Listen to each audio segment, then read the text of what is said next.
সম্মানিত ভিউয়ার্স, আসসালামু আলাইকুম ওয়া রাহমাতুল্লাহি ওয়া বারাকাতুহু। আশা করি সবাই আল্লাহর অশেষ রহমতে ভালো আছেন, সুস্থ আছেন।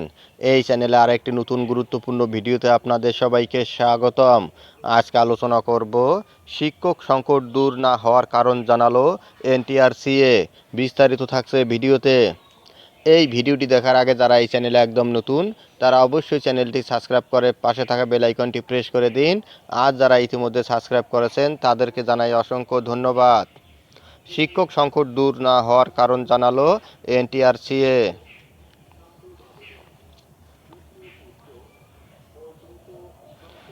দেশের বেসরকারি এমপিওভুক্ত শিক্ষা প্রতিষ্ঠানে প্রায় ৮০,০০০ শূন্যপদ রয়েছে। এ পদগুলো পূরণে গণবিজ্ঞপ্তি প্রকাশ করা হলেও শিক্ষক সংকট কাটছে না। অথচ দেশের সিংহভাগ শিক্ষার্থী এসব প্রতিষ্ঠানে পড়ালেখা করেন। বেসরকারি স্কুল, কলেজ, মাদ্রাসা ও কারিগরি প্রতিষ্ঠানে শিক্ষক নিয়োগ সুপারিশ করে বেসরকারি শিক্ষক নিবন্ধন ও প্রত্যয়ন কর্তৃপক্ষ বা এনটিআরসিএ। শিক্ষক সংকট কেন যাচ্ছে না এমন প্রশ্নের উত্তর খুঁজতে প্রতিষ্ঠানটির একাধিক কর্মকর্তার সঙ্গে কথা বলেছে দ্য ডেইলি ক্যাম্পাস। তারা বলছেন, নানা কারণে শিক্ষক সংকট কাটছে। এর মধ্যে প্রতিষ্ঠান প্রধানদের রেজিস্ট্রেশন না করা, শূন্য পদের তথ্য না দেওয়া, যতগুলো শিক্ষক প্রয়োজন তার চেয়ে অধিক চাহিদা দেওয়া অন্যতম। এই কাজগুলো সঠিকভাবে সম্পন্ন হলে একদিকে যেমন শূন্য পদের সংখ্যা কমতো, অন্যদিকে প্রার্থীদের ভোগান্তিও কম হতো।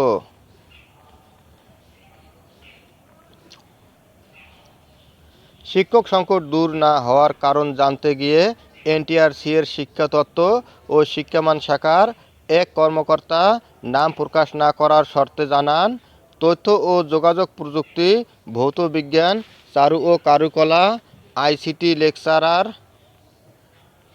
সহকারী মৌলভী ও ইবতেদায়ী মৌলভী পদে প্রার্থী সংখ্যা কম।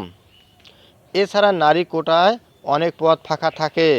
এজন্য মূলত শিক্ষক সংকট দূর করা যাচ্ছে না। ওই কর্মকর্তা আরও জানান, নারী প্রার্থীরা নিয়োগ সুপারিশ পেলেও স্বামীর কর্মস্থলের জেলার প্রতিষ্ঠান না হলে যোগদান করতে চান না। অনেক পুরুষ প্রার্থী নিজ বাড়ি থেকে দূরত্ব বেশি হওয়ায়, সুযোগ সুবিধা খারাপ এমন প্রতিষ্ঠানের সুপারিশ পেলেও যোগদান করেন না। এছাড়া মাদ্রাসার কয়েকটি বিষয়ের প্রার্থীরা প্রিলিমিনারি পরীক্ষায় উত্তীর্ণ হতে পারেন না, যার কারণে পদ থাকলেও প্রার্থী পাওয়া যায় না। এসব কারণে মূলত শিক্ষক সংকট দূর করা সম্ভব হচ্ছে না। বেসরকারি এমপিওভুক্ত শিক্ষা প্রতিষ্ঠানের তথ্য হালনাগাদের রেজিস্ট্রেশন কার্যক্রম শেষ হয়েছে। ২৮,০০০-এর বেশি স্কুল, কলেজ, মাদ্রাসা ও কারিগরি প্রতিষ্ঠান রেজিস্ট্রেশন করলেও প্রায় ৩,০০০ শিক্ষা প্রতিষ্ঠান তথ্য হালনাগাদ করেনি। এই প্রতিষ্ঠানগুলো শিক্ষক নিয়োগের চাহিদাও দিতে পারবেন না।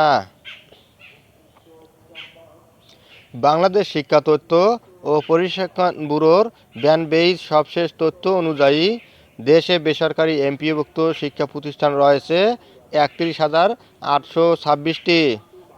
এর মধ্যে মাধ্যমিক ও উচ্চ শিক্ষা অধিদপ্তরের মাওসি আওতাধীন স্কুল ১৭,৬৩৪টি, কলেজ ২,৬৬৮, মাদ্রাসা রয়েছে ৯,১০২টি এবং কারিগরি প্রতিষ্ঠানের সংখ্যা ২,২২২টি।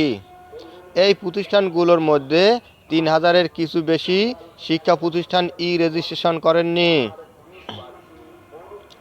প্রসঙ্গত, বেসরকারি শিক্ষা প্রতিষ্ঠানের শিক্ষক শূন্যপদের তথ্য এনটিআরসিএকে জানানোর প্রথম ধাপ রেজিস্ট্রেশন।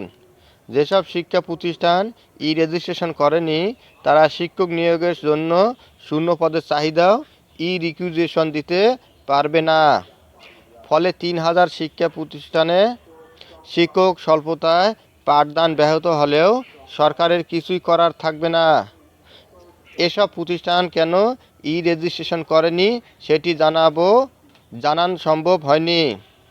ধন্যবাদ জানিয়ে বিদায় নেওয়ার আগে আবারও অনুরোধ জানাই, যদি ভিডিওটি ভালো লাগে এবং সর্বশেষ শিক্ষামূলক আপডেট ভিডিও পেতে চান তাহলে অবশ্যই চ্যানেলটি সাবস্ক্রাইব করুন। ধন্যবাদ সবাইকে।